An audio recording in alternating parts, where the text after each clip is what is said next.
Ayan guys, meron ako nakitang mushroom. Ay, basa. My goodness.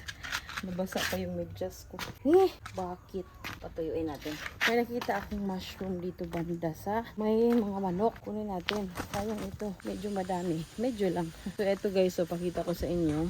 Titingnan ko pa sa ibang part kung meron pang ilan na tumubo. Bali, eto. Supposedly, magtatanim ako ng Madre de Agua. Tapos, nakita ko to. Mushroom to. Oh. Biyaya yan. Yan, ito pa. Yung ilan dito, siguro, matagal-tagal na to. Pero pwede pa ito. Yan. Oh, mushroom yan. Pwede yung ulamin, guys. Ito. Yan. Diba? Sarap to. Meron pa dito banda, guys. Oh. Tapos yung mga manok namin nandyan lang. So, ayan. Ito kunin natin. Oh, yung iba, eto na din to. Matagal na ata talaga. Hindi lang namin nakita. So, ngayon na nakita natin yung ilan. Pwede itong ulamin. Hindi pa naman yung kanyang ito. Medyo malaki-laki to. Yan. Munuti natin. Yan basta-basta nabibili sa kung saan. At iba yung ikaw yung nakakita ng mushroom.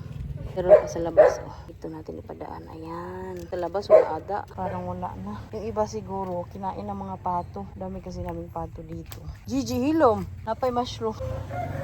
Pan, wala na.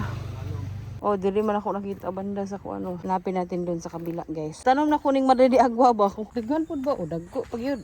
Wala na. Sa pikas ko, bro. Mushroom. Gamay ra. Dila na gamay, oh. Dili.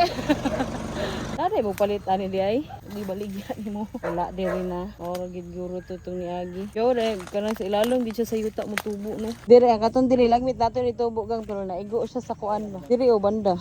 Another mushroom guys. Sa una diha daghan pud to ba.